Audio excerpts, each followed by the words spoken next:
तो Wilcoxon rank sum test है। Test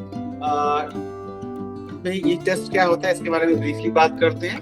तो test two independent population probability distribution. तो क्या करता है, ये दो इंडिपेंडेंट पॉपुलेशन जो है उनके लिए होता है। अब इंडिपेंडेंट क्या है मैंने आपको पहले बता रखा है, तो उसमें हम नहीं जाएंगे। तो विल्कॉक्सन टेस्ट का कहाँ के लिए हमारा यूज होता है अगर हम देखें तो कंपेयरिंग टू पॉपुलेशंस, है ना, दो पॉपुलेशन को कंपेयर करने के लिए हम यूज करते हैं। और यहाँ पे जो हम करने जा रहे हैं वो है इंडिपेंडेंट सैंपल्स के बारे में बात करते हैं। तो Wilcoxon rank sum test two independent population probability distributions corresponds to the t-test for two independent means। दो independent means जो होते हैं उनके जैसे t-test हम करते हैं जहाँ मीन और two independent means हम निकालते हैं, और इस नॉन पैरामीट्रिक में तो उसी तरीके से यहाँ पे नॉन पैरामीट्रिक में टू इंडिपेंडेंट मीन्स के लिए हम लोग यूज करते हैं। एजम्पशंस क्या रहेगा, इंडिपेंडेंट एंड रैंडम सैंपल्स। क्या है, इंडिपेंडेंट और रैंडम सैंपल्स होने चाहिए। पहली हमारी जो एजम्पशन है या प्री रिक्विजिट है वो ये है। सेकेंड आपका रहता है पॉपुलेशन और continuous.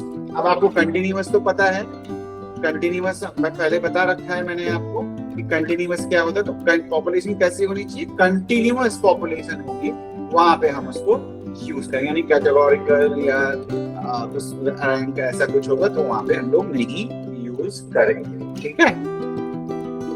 And can use normal approximation if ni is greater than 10 or तो नॉर्मल अप्रोक्सीमेशन क्या हमें मान के चलते हैं कि भाई अगर 10 से ज्यादा बड़ा सैंपल है, 10 के बराबर या 10 से बड़ा, तो हम उसको मान के चलते हैं कि जैसे नॉर्मल डिस्ट्रीब्यूशन में रिजल्ट्स आते हैं वैसे हमारे रिजल्ट्स भी आएंगे।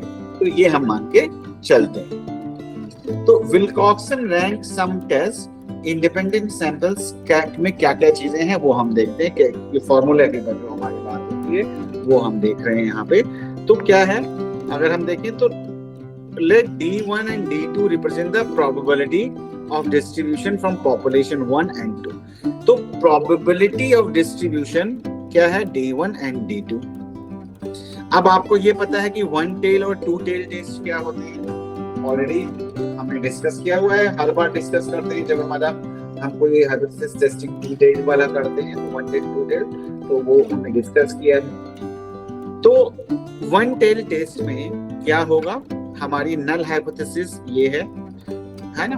प्रोबेबिलिटी D1 क्या है, probability represents the probability of distributions. तो डिस्ट्रीब्यूशन जो हमारे पास है उनकी प्रोबेबिलिटी क्या है वो हमें बताता है। तो H यानी कि नल हाइपोथेसिस और D1 यानी कि आपका प्रोबेबिलिटी डिस्ट्रीब्यूशन की अगर हम बात करें कि नल हाइपोथेसिस और इसका एंड D2 का जो रेशियो है दे आर आइडेंटिकल। यही तो बोलते हैं भाई कोई डिफरेंस ही नहीं है, नल हाइपोथेसिस यही तो बोलती है कोई डिफरेंस नहीं है भाई।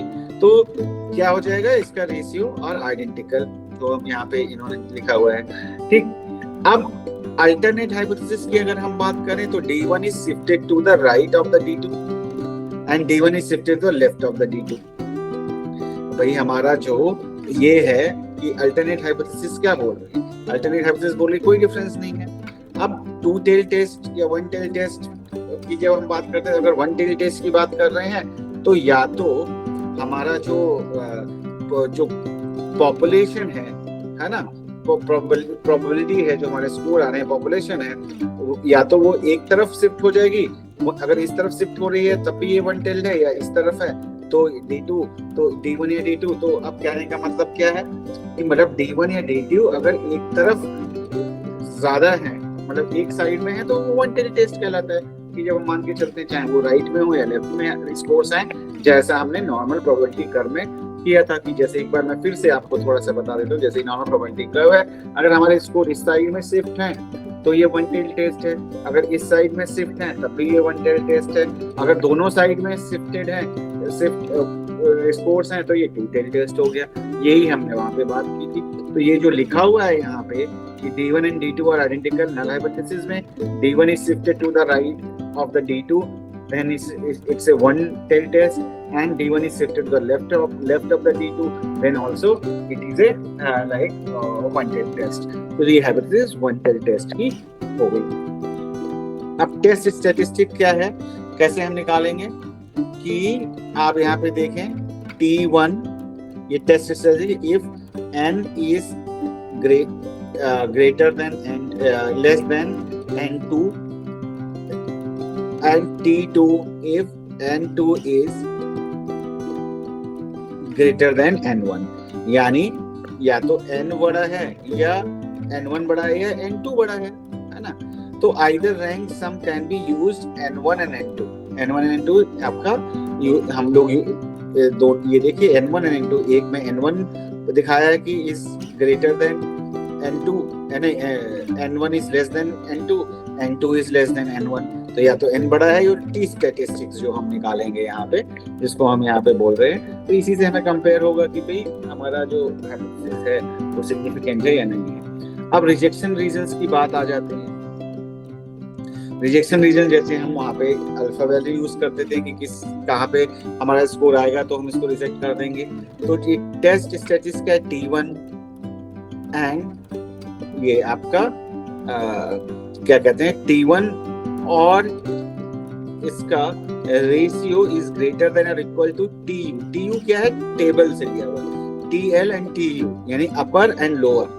TL and TU are obtained from table X ये क्या 14 टेबल 14 ऑफ द अपेंडिक्स भी, जो हमारी बुक्स में या किसी बुक्स में किसी दूसरे नंबर से भी हो सकती है।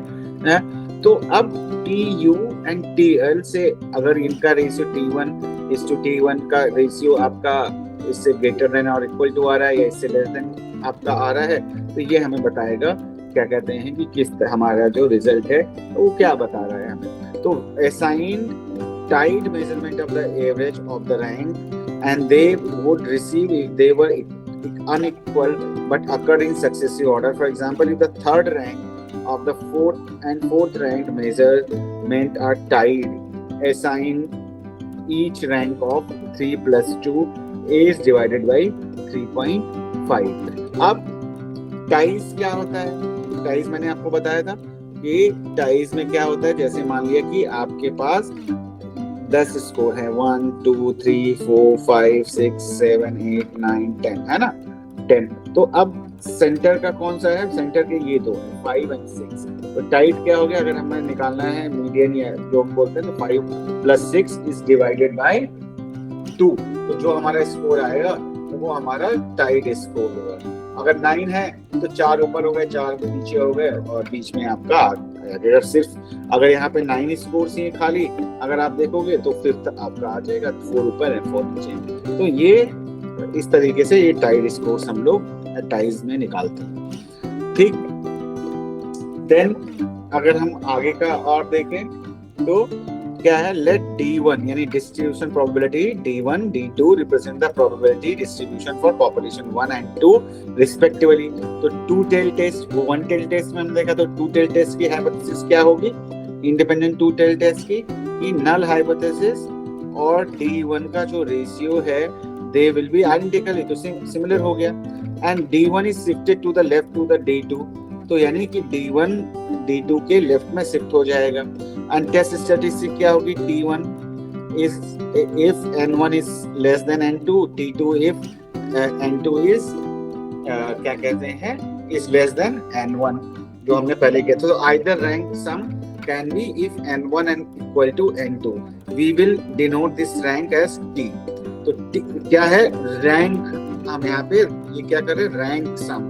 तो रैंक ऑर्डर जो हमारे पास डेटा आता है रैंक्स निकाल रहे हैं वहां पे हम इसको यूज करेंगे। ठीक है, करते हैं। तो अब आ गया रिजेक्शन रीजन TL। अगर आपने मीडियन की पढ़ा है पहले तो आपको समझ में अपर लिमिट ये लोअर हो गया। तो अगर T इज लेस देन और इक्वल टू TL यानी लोअर लिमिट, अगर आपका T is greater than or equal to TU जो अपर लिमिट है ये लोअर, तो TL TU are obtained from the table, यहाँ से क्या कहते हैं 14 जैसे उसमें हमने निकाला था, उसी तरीके से टाइड रैंक हम इस तरीके से निकालेंगे, मैंने आपको बताया हुआ है। तो रिजेक्शन रीजन क्या होंगे, अगर T1 इज लेस देन और इक्वल टू T12 है और T इज मोर देन और इक्वल टू TU है, तो ये रिजेक्शन रीजन हमारे हो जाएंगे, यहाँ पे हम उनको रिजेक्ट कर देंगे। टेबल में हम जो हमारा ये आया है U एंड L, इसको हम यहाँ से हम अपेंडिक्स से देख लेंगे, और जो हमारे स्पोर्ट TL एंड TU आए हैं इनको हम लोग देखेंगे रिजेक्शन रीजन में, अगर आता है तो हम रिजेक्ट कर देंगे, अगर नहीं आता है तो एक्सेप्ट कर लेंगे, है ना, नल हाइपोथेसिस को।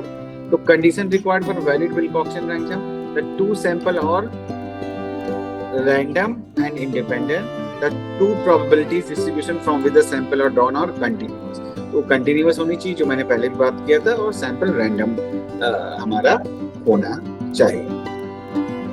अब Wilcoxon rank sum test procedure किस तरह से हम फॉलो करते हैं, देखो अब रैंक निकालना पड़ेगा, हमने बात की थी वहां पे जब हम descriptive statistics and measure of central tendency कर रहे थे, मेजर ऑफ सेंट्रल टेंडेंसीज, तो वहाँ पे हम लोग मीडियन मोड और इंसाइड की बातें कर रहे थे। तो अब यहाँ पे रैंक सम टेस्ट हम कर रहे हैं, तो रैंक का मतलब आप समझ गए कि रैंक हम देंगे, जैसे सपोज 1 2 3 4 5 8 9 10, तो एक इसको मैं असेंडिंग ऑर्डर में डाल के और इसका रैंक आप डिसाइड कर लेते हैं कि इस रैंक पे क्या है, कौन सा स्कोर आता है जो हम जब हम रैंक्स निकालते हैं तो वहाँ पे निकालते हैं। तो assign ranks to Ri to the N1 plus N2 sample, यानी दो ऑब्जर्वेशन आपके पास में है, सपोज 10 5 एक में है, 1 to 5 5 एक में है, ठीक है।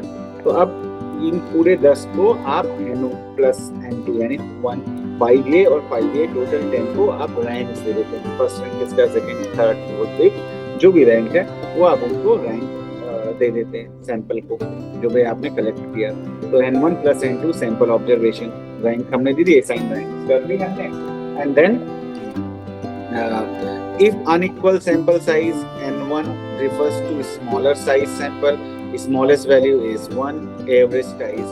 अब क्या होता है कि अगर एक सैंपल में 5 हैं, एक में 4 हैं, तो अब क्या करेंगे, ये निकालना है sample N1 refers to a smaller size sample, तो smallest value is 1, average ties, तो टाई स्कोर हम निकाल लेते हैं अगर हमारा क्या कहते हैं दोनों में इक्वल नहीं है तो if unequal sample size that N1 refer to smaller size sample, smallest value is 1, average ties, smallest value क्या है, किसी की रैंक 1 होगी, average ties sum the ranks TI for each sample. अब क्या किया आपने, इस सम निकाल लिया रैंक्स का, सम द रैंक्स यानी रैंक्स का सम निकाला आपने, and test statistic TI smallest sample का निकाला आपने। तो क्या कहते हैं, एंड देन इस तरीके से हम कैलकुलेट कर लेते हैं जो हमने अभी इससे पहले रैंक सम टेस्ट में बात की, क्योंकि रैंक का सम निकालते हैं इसलिए हमको रैंक सम टेस्ट बोलते हैं। तो अब यहाँ पे आई थिंक कुछ एग्जांपल दिया हुआ है, we'll try to understand that you are a production planner, you want to see if the operating rates of two factories is the same. For factory 1 the rates percentage of the capacity are 85, 82, 94, 97.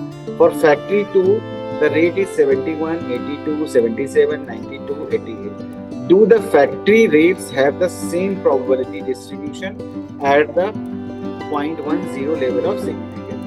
तो ये इनके operating rates हैं, ठीक है, कि तो क्या ये दोनों डिफर करते हैं या नहीं, क्या पूछ रहे हैं, do the factory rates have the same probability distribution, यानी प्रोबेबिलिटी डिस्ट्रीब्यूशन मींस कि जैसे इनका प्रोडक्शन जैसा है उसी तरह से इनका भी प्रोडक्शन सिमिलर है, या एक का कम या ज्यादा है, तो उनमें सिग्निफिकेंट डिफरेंस है, ठीक। तो अब नल हाइपोथेसिस क्या होगी, हम ये मान के चलते हैं कि भाई डिस्ट्रीब्यूशन इक्वल है, तो H0 इज आइडेंटिकल डिस्ट्रीब्यूशन है, दोनों में कोई फर्क नहीं है, ये हम इसमें मान के सर क्या कहते हैं रहता है। ठीक है, तो ये हम ये मान के चलते हैं कि इनमें कोई भी डिफरेंस नहीं है। ठीक, नल हाइपोथेसिस हमारी ये मान के चलती है। हाइपोथेसिस क्या है, शिफ्टेड लेफ्ट और राइट, यानी दोनों साइड में कहीं भी जा सकती है कि भाई एक का प्रोडक्शन रेट दूसरे से ज्यादा हो सकता है। और हमारी अल्फा वैल्यू क्या है, 0.01 सिग्निफिकेंस लेवल पे हमें चेक करना है कि भाई इस लेवल पे कितना वो है। N1 हमारा कितना है 4, N2 है 5। 4 5 कहाँ से आया, 1 2 3 4 5 numbers, 4 numbers, and then second one में 5। ठीक है, अब क्रिटिकल वैल्यूज हम निकाल देंगे। अब ये देखो, थोड़ा ध्यान से इसको देखना कि हमारा अल्फा वैल्यू क्या है, हमें पता है। ये हमें यहाँ पे अल्फा वैल्यू 1 टेल टेस्ट में 0.05, अल्फा वैल्यू 2 टेल टेस्ट में 0.10। ठीक है, तो अब हम क्या किया, हमने n यहाँ पे लिखा हुआ है, अब ये हमने n2 यहाँ पे लिखा हुआ है।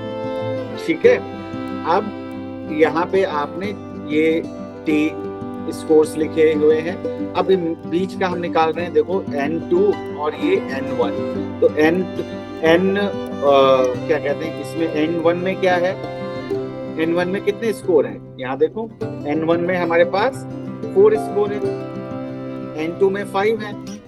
ठीक, तो n2 में जो n1 के जो स्कोर्स हैं उसमें देखो, अगर हमने इनको रैंक्स में डाला, ये क्या कहते हैं, इनको रैंक्स में अगर हम डाल देते हैं, दोनों को मिला के हमने इनको 9 और 5 ये थे हमारे पास, इनको रैंक्स में हमने, टेबल यहाँ पे साफ दिख रही है, ओवरलैप हो रही है डाउनलोड होने की वजह से। तो अब N1 एंड N2 यानी कि 5 और 4, एक में 4 स्कोर है, एक में 5 स्कोर हैं आपके पास। तो अब ये स्कोर्स यहाँ पे आपके लिखे हुए हैं, आप अगर नीचे देखते हैं। देन अब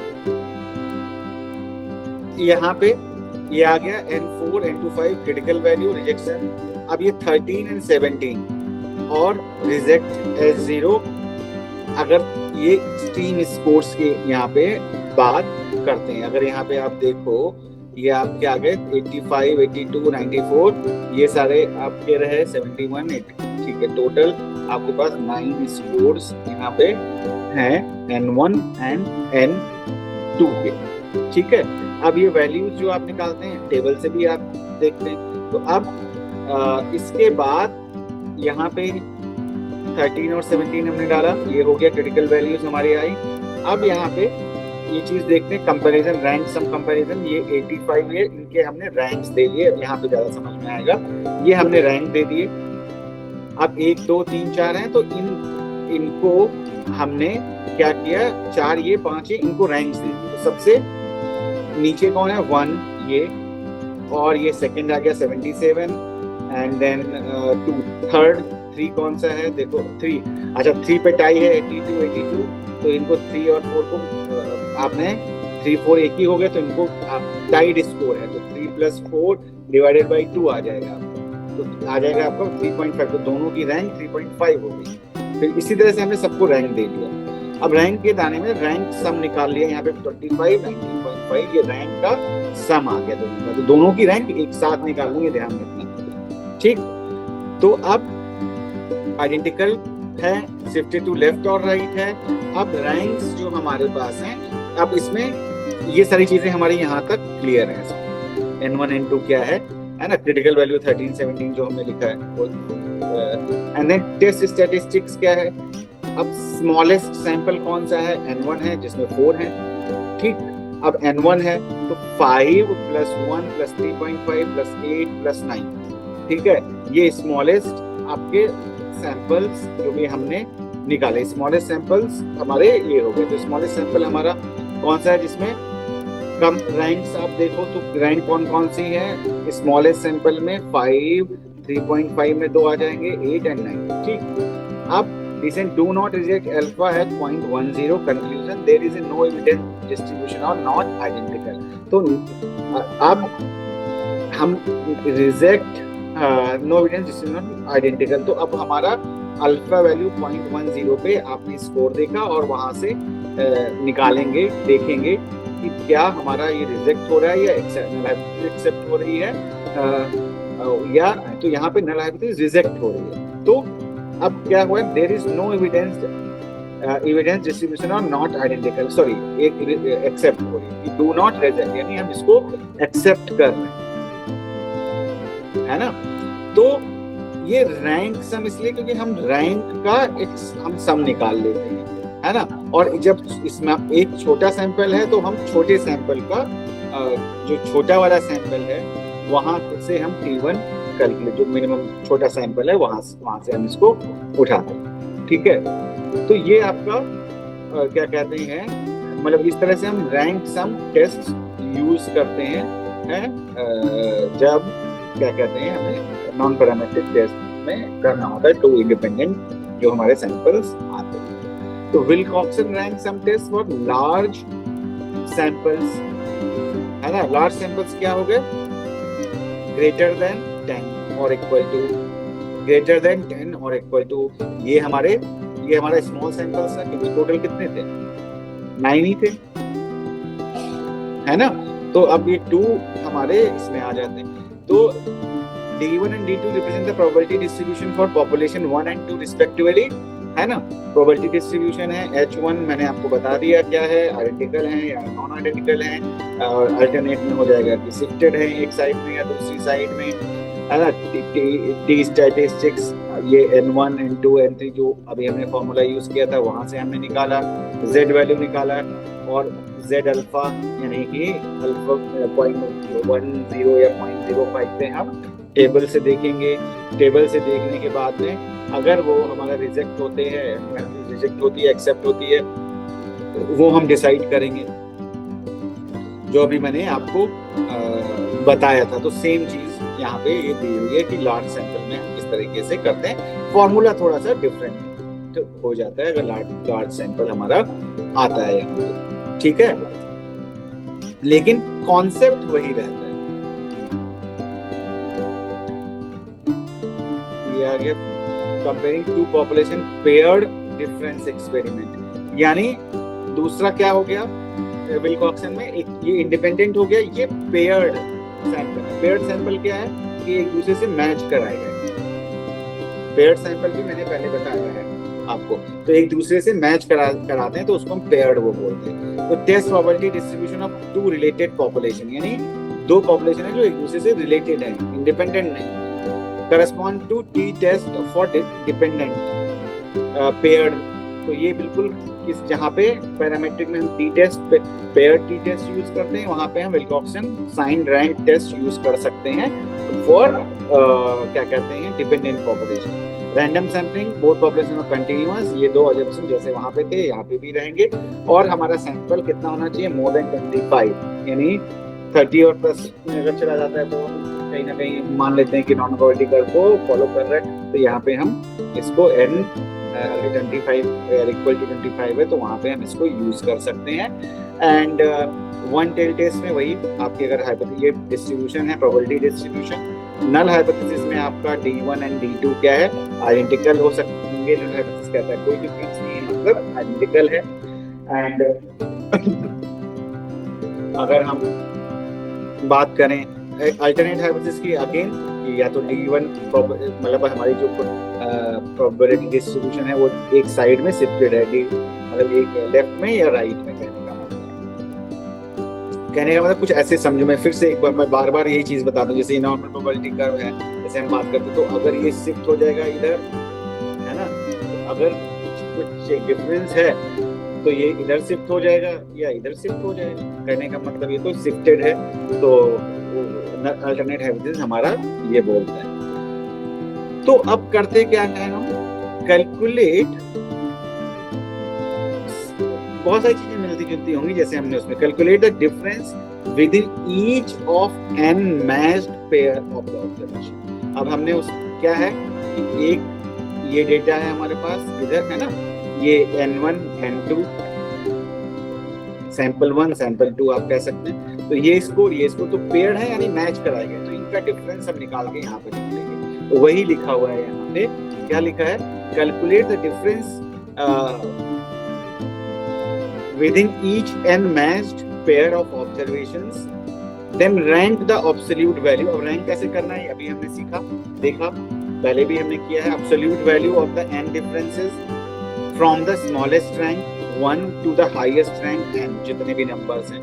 calculate the rank sum t of the negative differences and rank sum t for positive, क्योंकि कुछ पॉजिटिव आएंगे, कुछ नेगेटिव भी आ सकते हैं कि एक स्कोर पहले वाला ज्यादा है तो पॉजिटिव, पहले वाला कम है, दूसरे वाला ज्यादा है तो नेगेटिव स्कोर आएंगे। t plus positive difference, no differences are equal to 0, eliminate and the number n of differences is reduced accordingly.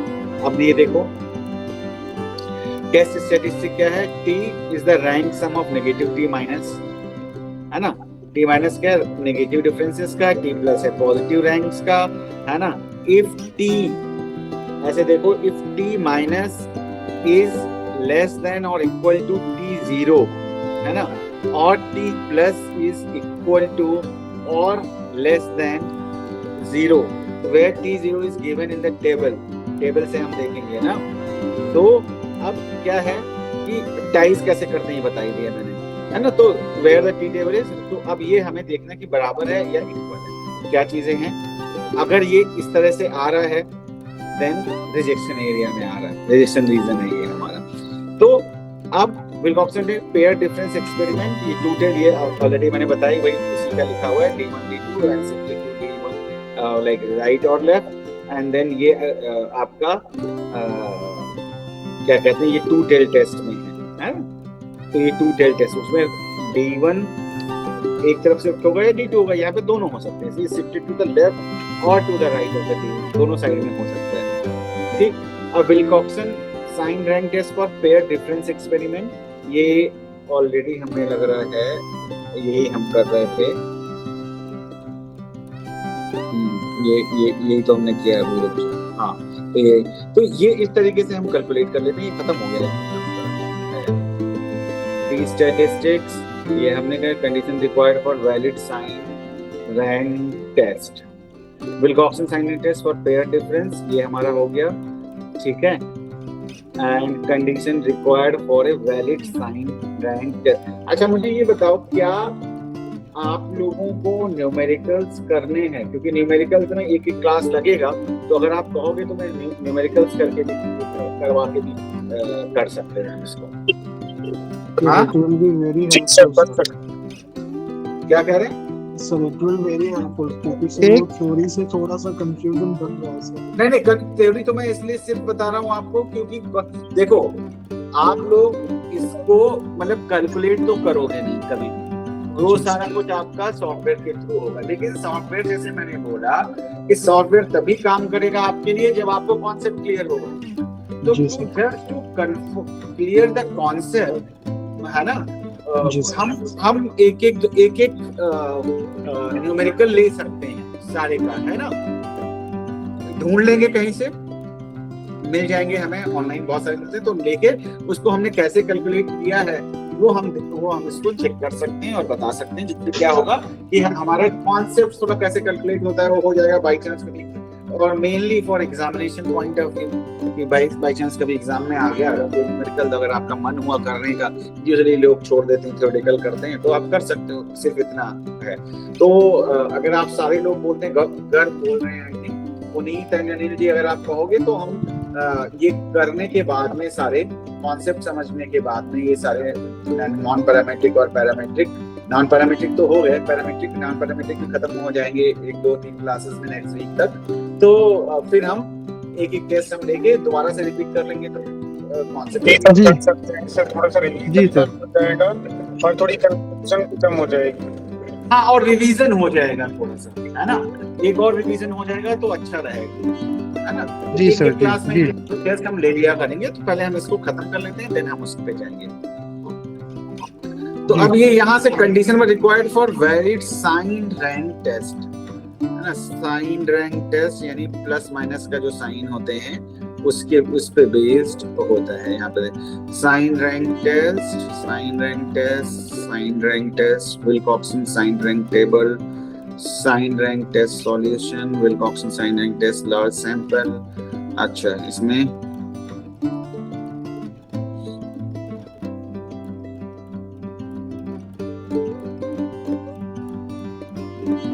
तो एजम्पशंस क्या है, ये बिल्कुल साइन रैंक टेस्ट है। साइन का मतलब, साइन क्यों बोलते हैं, क्योंकि आप ये समझ लो साइन का मतलब क्या हो गया, प्लस माइनस, जो मैंने अभी बात की थी, बोला था आपको।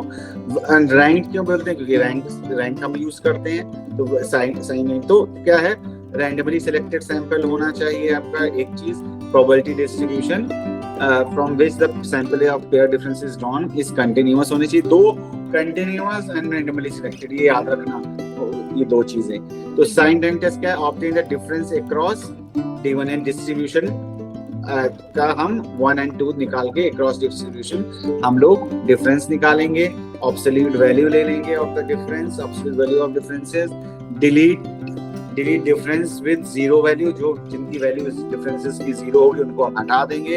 असाइन रैंक हम असाइन करेंगे नेक्स्ट स्टेज पे, and assign rank same sign as DI, तो जैसा प्लस माइनस जो भी साइन होता है वो हम लगाएंगे।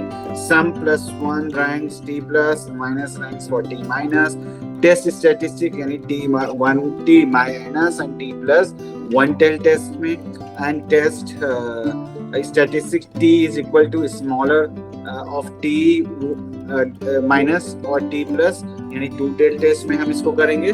तो अब ये क्या देख करा हुआ है अभी हमने, यहाँ पे हम एक बार ये देखते हैं। तो साइन रैंक टेस्ट में ये क्या हो गया, x1 x2 ये दो वैल्यूज आपके पास में होगी, ठीक है। अब इनका जैसे 3 3 ये है तो ये 0, यहाँ पे 0 आ गया।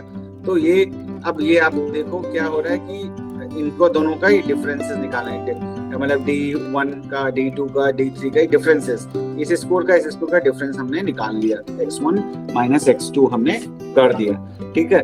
अब ये डिफरेंसेस आ गए, इन डिफरेंसेस को हमने यहाँ पे रैंक्स दे दी, यहाँ पे हमने इनको साइन दे दिया, and sign T plus T और T माइनस जो भी आया हमने कैलकुलेट कर दिया। तो ये इसलिए इसमें हम साइन दे देते हैं। साइन रैंक टेस्ट एग्जाम्पल एक अगर हम इसमें देखें, क्या है, you work in the finance department, is the new financial package faster, alpha is equal to 0.05, you collect the following data entry items, कि भाई ये जो हमारा सॉफ्टवेयर है वो फास्टर है या नहीं है, फाइनेंशियल पैकेज का जो फास्ट सॉफ्टवेयर है वो हमें देखना है। तो यूजर कौन कौन से, 1 2 3 4 5 6 है ना।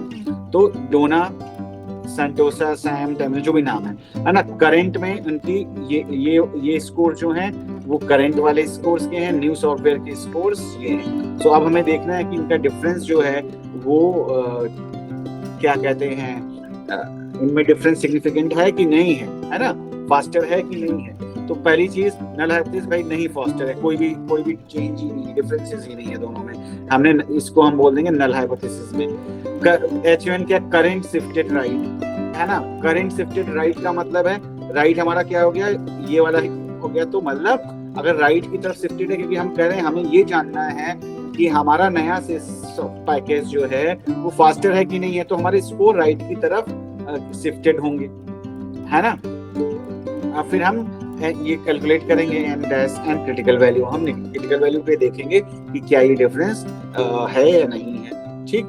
तो अब हमने देख लिया, ये वैल्यूज हमने डाल ली, इन वैल्यूज का हमने डिफरेंस निकाल लिया। ये डिफरेंस ये इस वाली टेबल में आपका डिफरेंस आ रहा है, अगर ये देखें ये डिफरेंसेस निकाल लिए, ये वैल्यूज जो दी थी वो है आ गया आपका।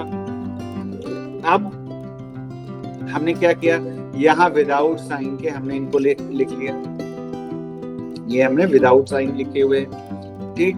अब हमने इनको रैंक दे दी, यहाँ पे हमने इनको रैंक दे दी, सारों को निकाल लिया कि कितने जो डिफरेंसेस हैं उनकी क्या, इनकी रैंक्स क्या है, क्योंकि प्लस माइनस प्लस सारे थे तो हमने यहाँ पे खाली लिखे और इनका हमने निकाल लिया डिफरेंस। अभी डिफरेंस निकाले, साइन क्या हो गया, ये प्लस वाला है तो plus plus plus plus plus सारे प्लस में है यहाँ पे, ठीक है, क्योंकि सारे में x2 में ज्यादा क्या कहते हैं x1 जो है वो ज्यादा है हर एक स्कोर x2 से। अब ये रैंक हमने यहाँ पे जो दी है प्लस में सारी रैंक्स आ गई, है ना।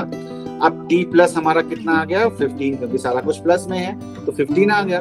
तो अब यहाँ पे हमने साइन, अब क्या है, डिस्ट्रीब्यूशन करंट राइट शिफ्टेड 0। अब हमारा कितना ये आ गया, नॉट 6 1 एलिमिनेशन, क्योंकि अब एक एलिमिनेट इसमें से हुआ है क्योंकि ये 0 स्कोर आया है।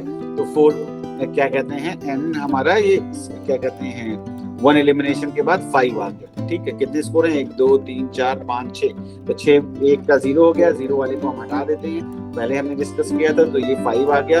अब क्रिटिकल वैल्यूज हम देखेंगे। अब अल्फा हमारा ये है, अब ये डिफरेंट वैल्यूज हैं, 1 टेल 2 टेल की, 1 टेल की ये दी हुई है और ये 2 टेल की दी हुई है, ठीक है। तो ये वैल्यूज हमारी थी। अब इस पे हमने स्कोर देख लिया 2 टेल्ड, और ये इन पे अल्फा वैल्यू पे जैसे हम वहां पे देखते हैं, तो टोटल यहाँ पे n = 5, n = 6, n = 7 है ना। तो अब हमारा क्या है, 5 है, ये टेबल इस तरह से टेबल दी होती तो हमारा 5 है, तो 1 है, n = 11 हमारा क्या कहते हैं, टोटल हमारे पास कितने स्कोर्स हैं, वो हमारा 11 है। अगर हम देखें तो n1 हमारा यहाँ पे दिया हुआ है। तो अब हमारा यहाँ पे देखेंगे क्रिटिकल वैल्यू हमारी कितनी आ रही है, 1 आ रही है। t माइनस वैल्यू कितनी हमारी आ रही है, 0 आ रही है। Reject at alpha point 0 conclusion, यानी कि ये t इज लेस देन क्या कहते हैं,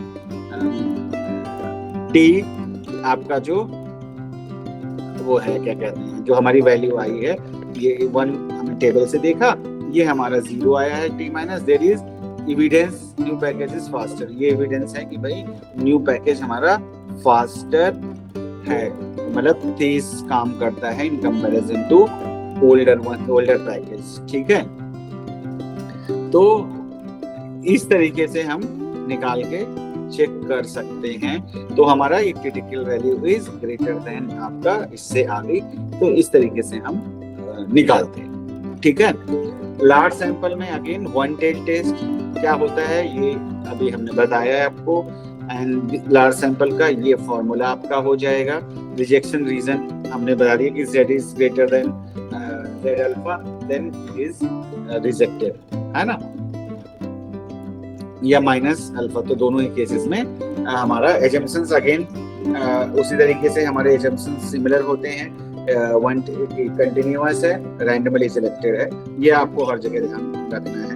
अब H1 and H alternate hypothesis क्या होती है, ये हमने बता दिया कि इससे राइट या लेफ्ट में शिफ्टेड होगा, 1 टेल में, 2 टेल में और दोनों साइड में हो सकता है कहीं भी, ठीक। ये आपका टेस्ट स्टैटिस्टिक्स की जब हम बात करते हैं यूज कर यहाँ पे आ जाता है। And then Wilcoxon sign and test और pair differences assumption greater than और इक्वल टू 25, यानी हमारा सैंपल 25 से ज्यादा है और बराबर है। एंड तो हम इसको यूज कर सकते हैं जैसे बाकी के चीजों में हमने जहाँ पे हमने किया था, बाकी के जो अभी एग्जांपल्स लिए वहाँ पे किया था। तो ये आपका विल्कॉक्सन साइन लाइन टेस्ट है। एंड क्रुस्कल वैलिस टेस्ट जो आपका है ये क्या है, कंपेयरिंग 3 और मोर पॉपुलेशन, या यहाँ तक 2 का था, अब हम जो 3 या 3 से ज्यादा और कंप्लीटली रैंडमाइज्ड डिजाइन जो होती है जिसमें हम रैंडम डिजाइन यूज करते हैं, ये हम नेक्स्ट में करेंगे। ये अगेन किसका करस्पॉन्डेंस है, एनोवा का। एनोवा में हम करते थे ना, जब 2 से ज्यादा हम लेते हैं क्या कहते हैं इंडिपेंडेंट वेरिएबल, तो हम एनोवा यूज करते हैं। जैसे सब वेरिएंस यूज करते हैं पैरामीट्रिक टेस्ट में, यहाँ पे हम यूज करते हैं क्या कहते हैं क्रुस्कल वैलिस टेस्ट, ठीक है।